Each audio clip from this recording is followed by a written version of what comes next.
All right, so Pitchfork gave Tyga a 0 for his latest album, and I'm pretty sure they did that because of the AI involved with it. So he said back in July, I just feel like there's no rules anymore. You don't have to put yourself in a box on what things have to be creatively. Mm-hmm.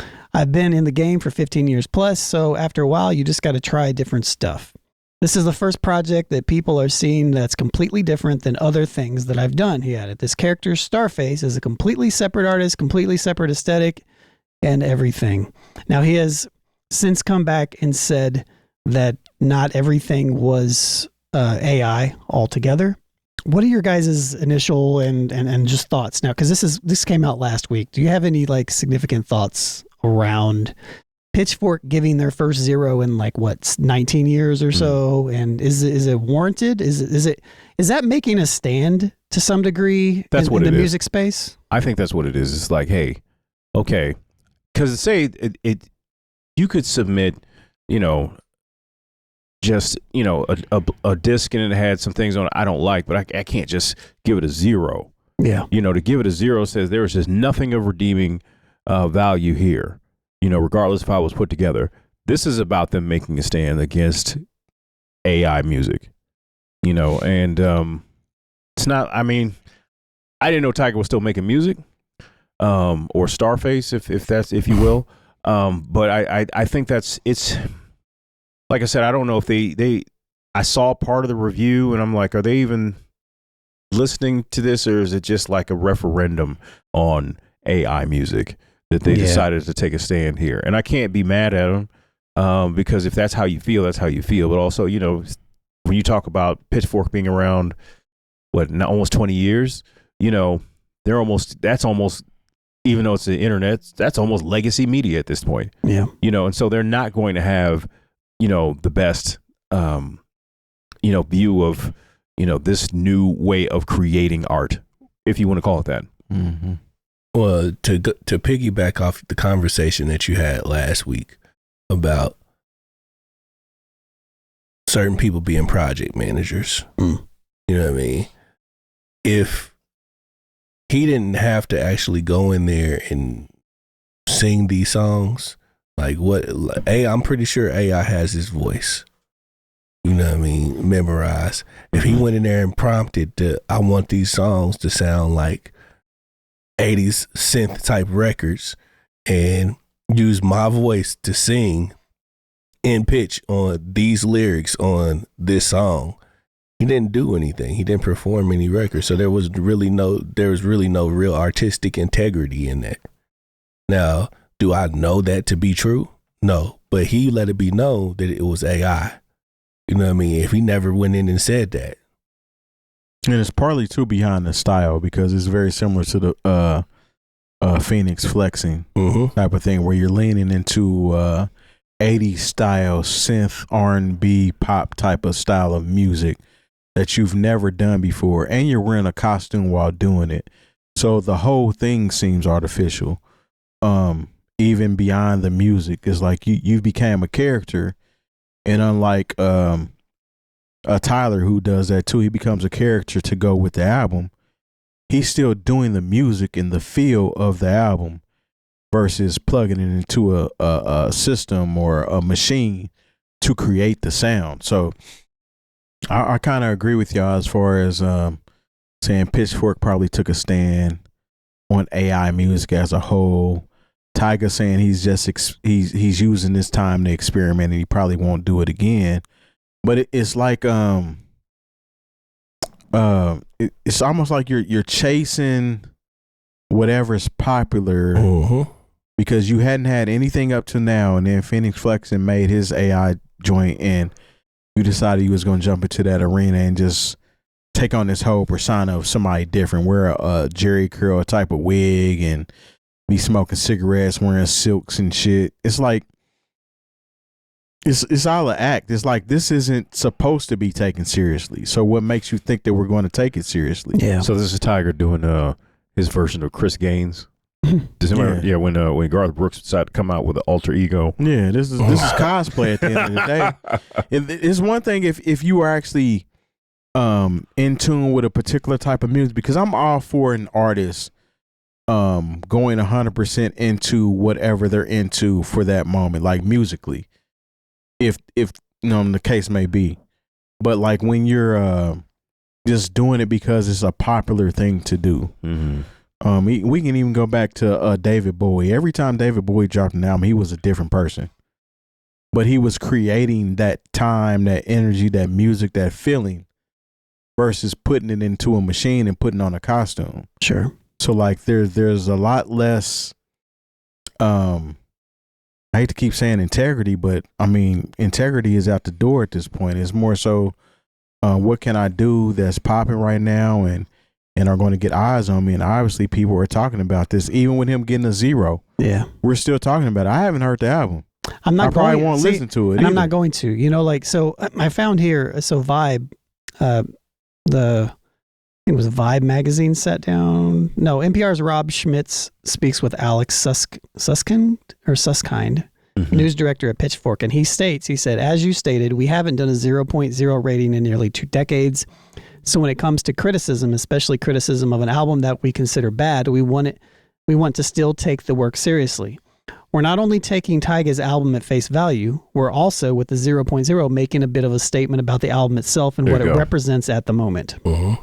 So, yeah, I think, look, I'm all for this. I'm all for shame when it's necessary. Bring shame back, yes. And I feel like this is kind of a shameful thing, and I feel like we just talked about Timbaland. I think what he's doing is shameful. I feel like, in general, the full-on adoption of AI in this particular type of way, I feel like it is shameful, and I feel like it is bastardizing music. And there's a real, in the same way we had a culture conversation about hip hop culture versus mainstream and the things that live, like this is very much a similar type of conversation when it comes down to the integrity of musicianship and what that is and what it exists in the grand scheme of the world. Anybody can do it, but it doesn't necessarily mean that Pitchfork needs to get on here and give it the amount of time and space that it would give an actual artist. Because this is still like they say, all publicity is good publicity, because it's actually probably going to make some people listen to this album regardless. Sure.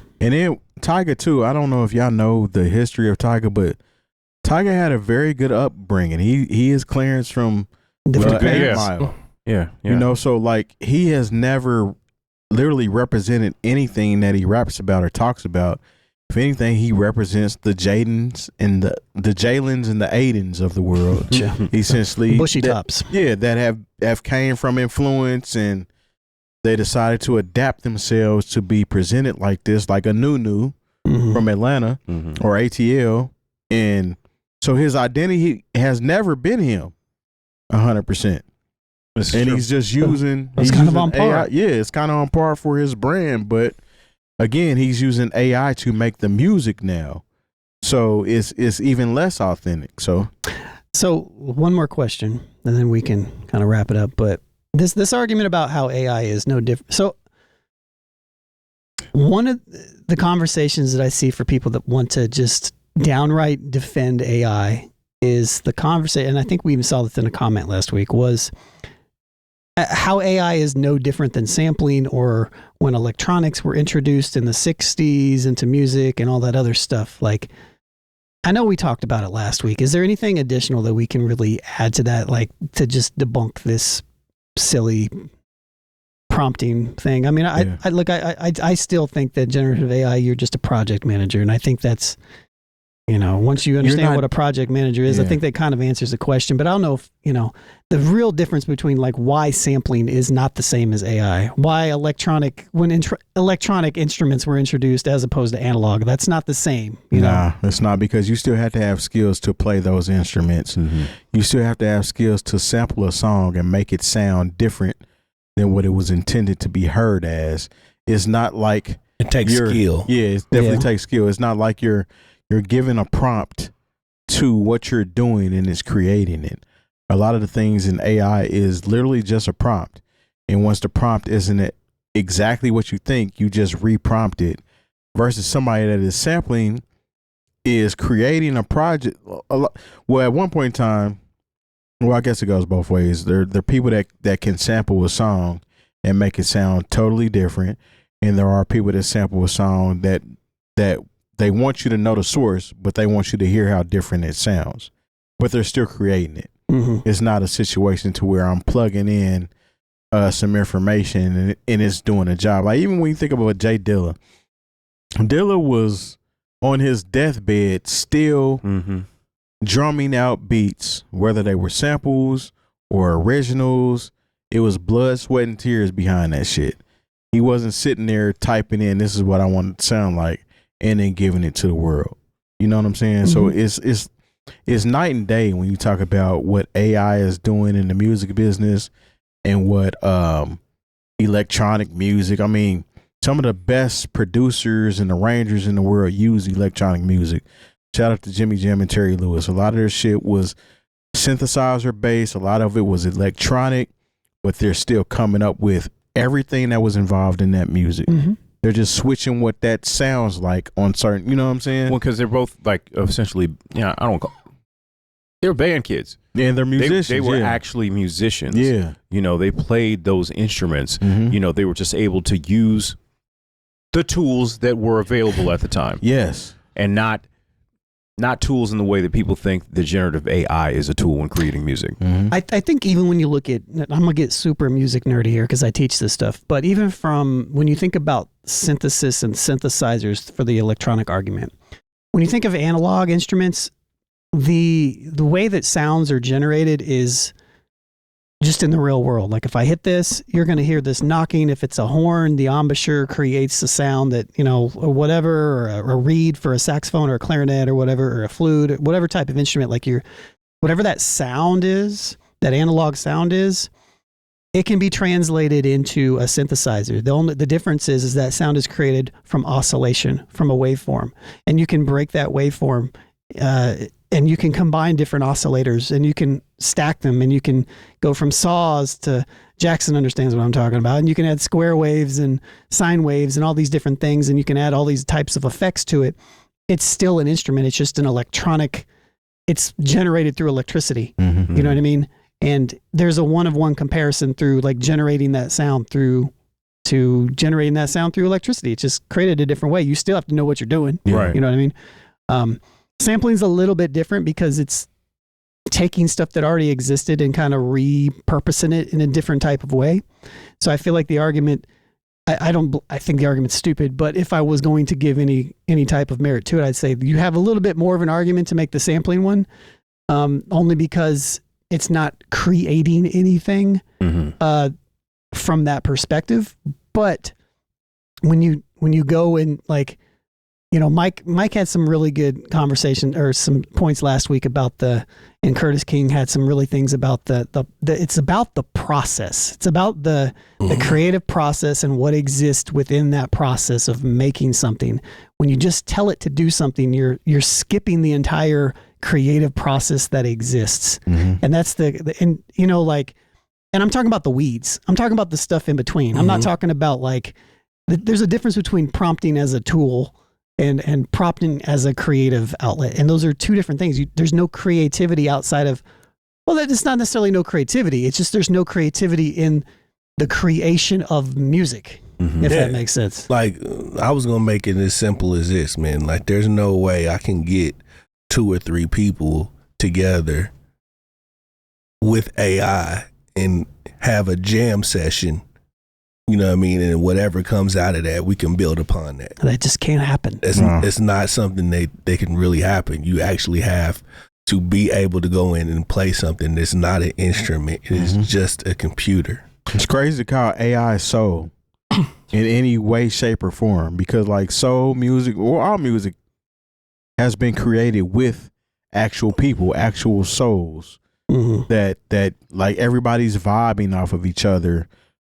Actually, certain songs wouldn't have been created if this person wasn't here to add what he thought of at that point in time, or this person, or everybody that's involved in the music process made it a moment versus typing in a prompt. Somebody that has never made music in their life can type in a prompt.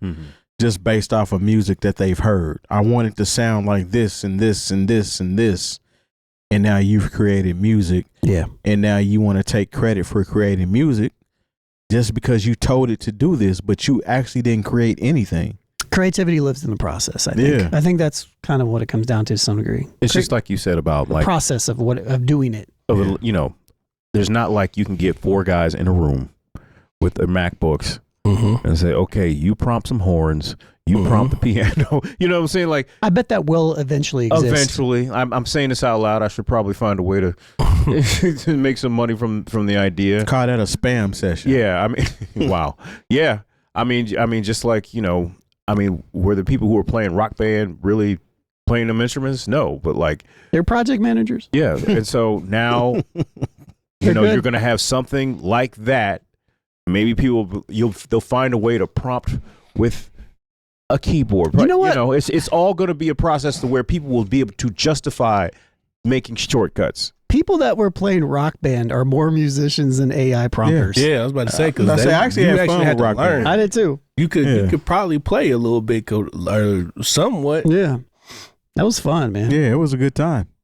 I actually got that for a birthday one year. Rock Band on the Wii. I bought it off eBay. I had a grand old time. I'm telling you, it's a good game. I remember when the Rock Band Beatles came out. Yeah, that was a big deal, and DJ Top Speed, being the mad scientist he was, found a way to like rip like the instrumentals and vocals. He took stems before stems were exactly. He did that when it just wasn't a thing, and he didn't care nothing about playing that video game. No, he just wanted the music. Very much Top Speed. The one thing about 100%. Rock Band I would say is that I used to play. I used to get the perfect score on Whitney Houston's "I'll Always Love You." I got the perfect score, which is kind of crazy. Slow Ride. Take it easy. Okay. Yeah. Take it easy. I used to like playing the Boston song. Yeah. I forget what it's called. It was a good game, man. But yeah. All right. Well, Guitar Hero is better than AI. Can actually train you. And it's crazy because with the influx of Guitar Hero, they actually created guitars that you could learn how to play guitar. Similarly, I can't even say that word. Similarly, I think I messed it up. Yeah. It's a weird word. It's part of the English language. But anyway, that word, compared to Guitar Hero, they made instruments that you can teach yourself how to play those instruments, and which would transfer over to actually playing the instrument. So yeah. No, I remember because sometimes you get snobbish about silly things. Because I remember when DJ Hero came out, I was like, "There's only one turntable." And they're like, "There's no buttons on the guitar either, Jared." So, and I kind of feel like I was probably a snob on DJ Hero because I actually knew how to DJ. Right. And it was like, this is whack. So I imagine that the people that actually knew how to play guitar was saying the same exact thing for Guitar Hero. At least you had to do something.